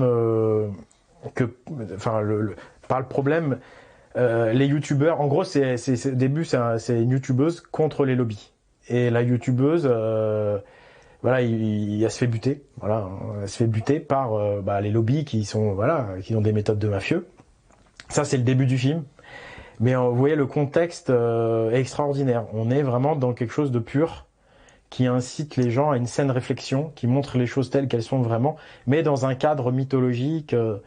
Et là, on voit vraiment le but et l'utilité de la mythologie nordique qui va revenir aujourd'hui et qui revient effectivement par mon travail de divulgation, de redonner à Odin ce qui est à Odin. Et là, cette série Ragnarok, pour moi, c'est également des Vidar qui ont fait ça, parce qu'ils mettent en place la mythologie dans le bon ordre des choses, à savoir que les géants, qui sont les méchants dans la mythologie nordique, c'est bel et bien des géants, c'est-à-dire des géants de la pharmacie, de l'informatique, de la finance, les lobbies, quoi. Donc Ragnarok, c'est vraiment la série à regarder. Elle est sur Netflix, oui, mais c'est de l'hermétisme, c'est Vidar, donc il est beaucoup moins direct que moi. Hein. Moi, j'ai les choses directement, mais eux, pour passer sur Netflix, ils ont l'intelligence de faire ça dans un cadre. Voilà, tu vois, c'est l'hermétisme, on appelle ça, à la Victor Hugo, j'ai envie de dire. Donc, vraiment, vraiment super série qui va vous inspirer grandement. Puis il y a quelques films qu'on pourrait citer, Divergent, Demolition Man, Fight Club, Matrix. Ouais, alors là, tu m'as sorti les 4 films, je pense qu'il faut pas hésiter à re-regarder si vous les avez pas vus. Parce que pareil, en fait, déjà, on se sent moins seul en tant que personne consciente. Et surtout, ça nous inspire. Ça nous donne du baume au cœur, ça nous donne du courage. Et aussi, je vous invite à faire regarder ça à votre entourage qui n'est pas encore forcément très éveillé. Parce qu'il y a beaucoup de rapprochements à faire. Et là, on est sur des gros films. Hein. C'est des films qui ont été faits il y a 20-30 ans pour certains, mais qui sont en gros d'actualité. Demolition Man, c'était il y a 25 ans. Mais en fait, le mec, il a pu le sortir il y a 25 ans, mais aujourd'hui, il pourrait plus, quoi. Il dénonce la puce RFID, il dénonce plein de trucs. Matrix, bon, vous connaissez. Fight Club, bon, voilà, c'est pareil, c'est hyper subversif. Et Divergent, c'est plus récent. C'est un peu plus récent, je crois, c'est vers 2010. C'est plus subtil aussi, mais c'est pareil, c'est vachement intéressant quand même. Le 1 est très bien, le 2 aussi, il y en a 3, le 3 était nul. Mais le 1 et 2 étaient intéressants aussi. Donc voilà, si vous avez des heures à tuer, il y a l'EDA, et puis il y a les livres à l'esprit viking, il y a mes vidéos, mais il y a aussi ces films-là qui sont très intéressants. Et donc, quand même, le meilleur pour moi, la série Ragnarok. Donc il y a de l'espoir. Vidar existe, Vidar est présent. Sinon, il y a Victor Hugo. Et donc Victor Hugo, voilà. Ouais, tout à fait. Relire Victor Hugo, Notre-Dame de Paris. Maintenant que vous avez vu mes vidéos, vous allez lire le roman d'une autre façon. Vous allez voir, vous allez comprendre en fait ce qu'il veut dire. Donc, et à mon avis, ouais, Victor Hugo, j'en parlerai sûrement l'année prochaine parce qu'il y a beaucoup de choses à dire. Hein. Il était officiellement druidiste entre guillemets. C'est le terme odinique est de loin le plus subversif et il vaut mieux le mettre loin parce que là on est vraiment boum. Donc, mais déjà d'avoir réussi à dire qu'il était druidiste, c'était déjà bien. Quand on sait ce que c'est que le vrai druidisme du Moyen Âge en France, c'est-à-dire un odinisme en fait. Bref, on en reparlera. Donc, moi, je vais demander tout de suite à un bâtisseur traditionnel, à un tailleur de pierre qui a fait l'école des compagnons, donc un mec du métier, quoi, un mec qui connaît la méthode à l'ancienne, traditionnelle. Qu'est-ce que tu penses donc, Ivan, de ce film Pyramide K 2019 où tout se résume à une histoire de potions magiques, de recettes magiques qui permettrait de faire du granit, du ciment de granit, du granit moulé. Enfin, ce serait des pierres moulées. Ils auraient tout moulé avec une sorte de recette magique. Quelque chose de quand même assez réducteur. Qu'est-ce que pense un tailleur de pierre qui a fait l'école traditionnelle de ce film? Ce film, c'est carrément une insulte envers le métier de tailleur de pierre. Faut dire les choses. C'est une insulte aussi pour le forgeron, les forgerons à l'époque qui fabriquaient les outils, des tailleurs de pierre, entre autres, qui affûtaient les outils tous les jours, en fin de journée. C'est une insulte envers ceux qui étaient à l'extraction des pierres. C'est une insulte envers l'architecte, envers les bâtisseurs. C'est parler de choses qu'on ne connaît pas. C'est tout simplement ça parce que c'est juste inconcevable. On peut pas se dire que on va couler de la pierre fondue dans des coffrages, alors en sachant que la pierre, ça dure pendant des millénaires, on ne sait pas exactement, mais ça dure très très longtemps quand même. Pourquoi aujourd'hui on coulerait du béton de ciment alors qu'on sait très bien que ça vit 50 ans, un siècle maximum? Pourquoi on s'embêterait aujourd'hui à couler du béton alors que la pierre, ça dure beaucoup plus longtemps? Ouais. Ça n'a aucun sens. Ouais, puis là on est sur une pyramide qui a au moins 4500 ans d'âge. Donc toi ce que tu dis c'est que tout ce qui est coulé en béton, ça a moins de longévité. Donc là, des pierres d'au moins 4500 ans, c'est un argument de plus pour dire que c'est des pierres brutes qui ont été taillées. On peut aussi parler de l'obélisque inachevé d'Assouan, où on voit bien que l'obélisque est carrément taillé directement dans l'immense bloc rocheux. Enfin, quand toi tu regardes ces pierres, toi qui es du métier, pour toi c'est évident que c'est de la pierre taillée directement dans la roche. C'est tout le temps. Et il y a autre chose aussi là où il aurait mieux valu pour lui qu'il se taise, c'est cette histoire de tissu en lin qui est sur la peau de coffrage et qui donnerait cette finition là de petits trous qu'il explique que c'est des tissus en lin qui ont servi pour la finition. Et là, c'est pas du tout ça. C'est de la pierre bouchardée avec un outil qui s'appelle une boucharde manuelle.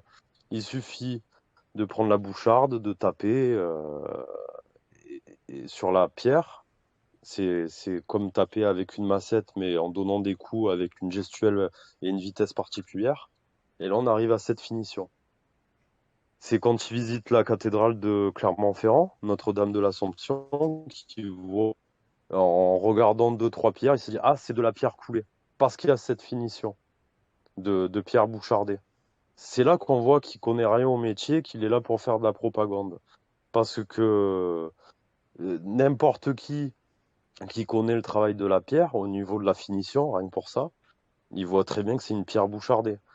N'importe qui va sur Google, tape pierre bouchardée, tape sur image, et tout le monde verra que c'est exactement la même finition qui est présentée dans le film. Donc c'est vraiment c'est de la propagande, tout simplement. Voilà. Qui est pour la majorité non avertie, qui ne connaît rien au travail de la pierre, et qu'il y en a beaucoup du coup qui gobent ces conneries, là ça te fout les glandes, parce que on est en train de déshonorer le métier de tailleur, de bâtisseur, de charpentier, de forgeron, etc. Tu vois, c'est un crachat. Enfin bref, je vais m'énerver, je me calme. Tu vois Ouais, le ce fond que de ma tu veux dire, pensée parce par rapport à ça. qu'effectivement, nous qui connaissons pas, bah, on sait pas quoi dire, quoi, on sait pas quoi répondre à ça. Donc, si vous avez pas la parole pour répondre, bah, la majorité des gens, ils vont avoir tendance à gober ces conneries, quoi. K 2019, c'est un film qui sert à protéger la bibliothèque secrète du Vatican. C'est un film qui sert à protéger le mensonge dans lequel on vit. C'est un film à but idéologique, politique. C'est un film qui racialise l'archéologie. Donc on assiste avec ce film vraiment à une racialisation de l'histoire, de manière en fait à la politiser, de manière à pouvoir la censurer. C'est-à-dire qu'on va pouvoir accuser de raciste celui qui a une théorie qui serait différente à la fois de l'histoire officielle et de cette théorie-là qui est afrocentriste. C'est vraiment une manière de censurer, mais c'est hyper pervers. C'est vraiment, c'est un film qui est fourbe, mais vraiment c'est diabolique.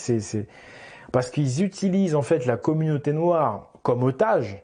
En fait, ils prennent la communauté noire, ils vont dire c'est le bouclier du mensonge du Vatican. Ils se servent des noirs en les flattant, en leur disant bah voilà, c'est vous qui avez fait ça, machin. Mais en fait, c'est juste pour protéger le mensonge vaticanesque dans lequel on vit. C'est un film qui est anti-occidental, parce qu'on sait maintenant que ces pyramides d'Égypte représentent un Valknut. On sait que ces pyramides d'Égypte, c'est un temple druido-odinique de l'ancienne religion gallo-viking. Donc quand on sait ça, on est d'autant plus agacé. Donc on voit vraiment que la matrice du Vatican, le système, c'est une matrice fondamentalement anti-occidentale. C'est un film qui a fait plusieurs millions de vues en quelques mois sur YouTube. C'est un film qui a été fortement promu à comparer à mon film Le Message des Pyramides, qui lui a eu très peu de visibilité. Donc malheureusement, la vérité des choses, on la cache, et puis les mensonges, on les met droit dans la figure des gens. Et ce film est vraiment là pour racialiser l'histoire et l'archéologie, et donc accuser de racistes ceux qui ne seraient pas d'accord, et donc censurer la vérité des choses. Une deuxième question de Myriam. Comment aider ou participer pour faire avancer la vérité? Alors, tous les gens qui veulent aider, moi je leur dis, là on arrive à un stade où effectivement vous pouvez venir nous aider à l'intérieur de la structure, mais honnêtement c'est assez limité, parce que toute structure qui se développe trop finit par être pourrie de l'intérieur, c'est ce que je disais. Donc, par qui vous savez.